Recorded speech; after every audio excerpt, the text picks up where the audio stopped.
पिछले काव्य वाला ही संबोधन अपन लेकर चलते हैं कि हे मुनीन्द्र, त्वाम आपको संतः सत्पुरुष अव्ययम विभुम अचिंत्यम असंख्यम आद्यम ब्रह्मांडम ईश्वरम अनंतम अनंगकेतुम योगीश्वरम विदित योगम अनेकम एकम ज्ञानस्वरूपम अमलम प्रवदन्ति। इन 15 नामों से प्रवदन्ति बुलाते हैं, पुकारते हैं। तो ये 15 नाम अपन देख लेते हैं कि कैसे क्या है। अव्यय, अव्यय का अर्थ होता है न व्येति इति अव्यय, जो व्यय को प्राप्त न हो। जो चीज़ व्यय को प्राप्त होती है वो एक दिन समाप्त हो जाती है, लेकिन भगवान अव्यय है, अविनाशी है, कभी नष्ट नहीं होते।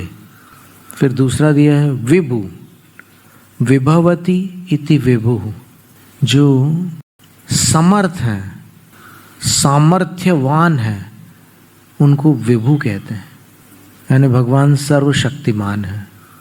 और अचिंत्यम, चिंतन से परे हैं, केवली को जानने के लिए केवली होना आवश्यक है। अचिंत्य, चिंतन से परे। असंख्य, जिनको वचनों से जिनका बखान नहीं किया जा सकता उनको भी असंख्य कहते हैं, और जिनके गुणों को गिना नहीं जा सकता उनको भी असंख्य कहते हैं।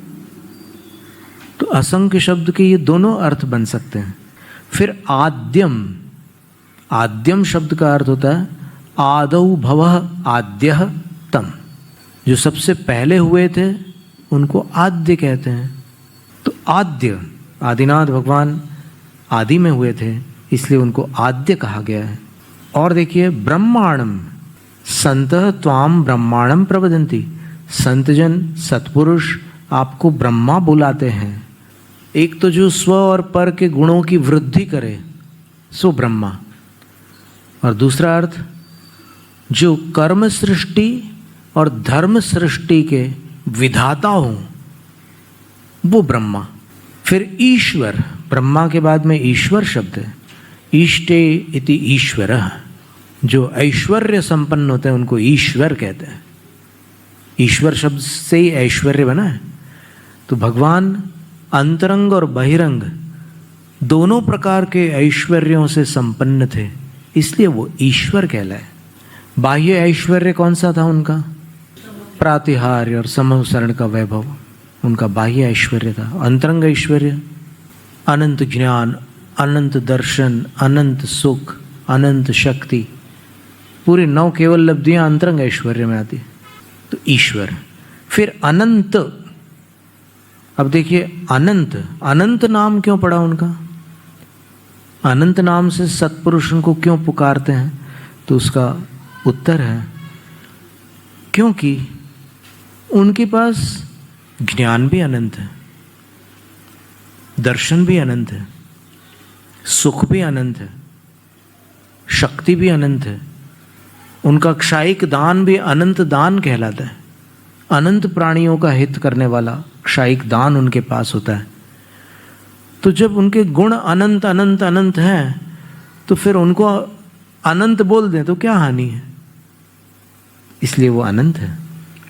और अनंग केतु, अनंग का अर्थ होता है काम, और केतु शब्द जो है वो एक बड़े शब्द में से लिया हुआ शब्द है, धूम केतु। तो अग्नि का नाम धूम केतु होता है। धुआं है चिन्ह जिसका, धुआं है पहचान जिसकी, वो अग्नि है। तो अनंग केतु का अर्थ हो गया है काम के लिए जो अग्नि के समान थे।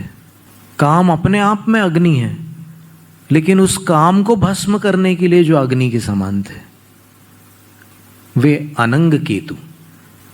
अर्थ ये हो गया कि भगवान काम विजेता है। और आगे बढ़े, संतजन आपको योगीश्वरम प्रविदन्ति, आपको योगीश्वर पुकारते हैं। योगी, योगी शब्द का अर्थ क्या है?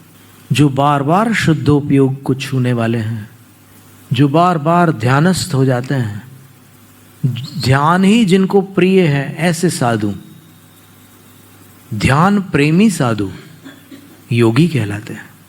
तो ऐसे योगियों के जो ईश्वर है आदिनाथ भगवान ध्येय है, और उनका ध्यान लगाने वाले जो योगी हैं उनके ईश्वर होने के कारण, ध्येय होने के कारण भगवान योगीश्वर है।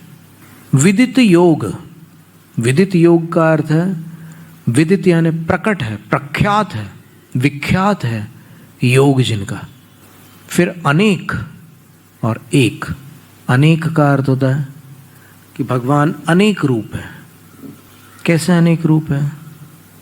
भगवान दर्शन रूप भी है, भगवान ज्ञान रूप भी है, भगवान सुख रूप भी है, लेकिन तो भी एक है। जीव द्रव्य की दृष्टि से अपन गणना करें तो भगवान अपने आप में एक है, आदिनाथ भगवान। ज्ञान स्वरूपम, और कैसे हैं भगवान? ज्ञान स्वरूपी है। अपन ज्ञान के साथ में कषाय भी करते हैं, लेकिन भगवान शुद्ध ज्ञान वाले हैं और उत्कृष्ट ज्ञान से संपन्न है, इसलिए उनको ज्ञान स्वरूपी कहा है। और कैसे हैं?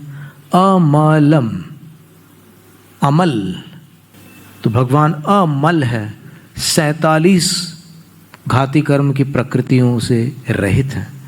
तो संत जन आपको इन नामों से पुकारते हैं। कितने नाम हो गए? 15।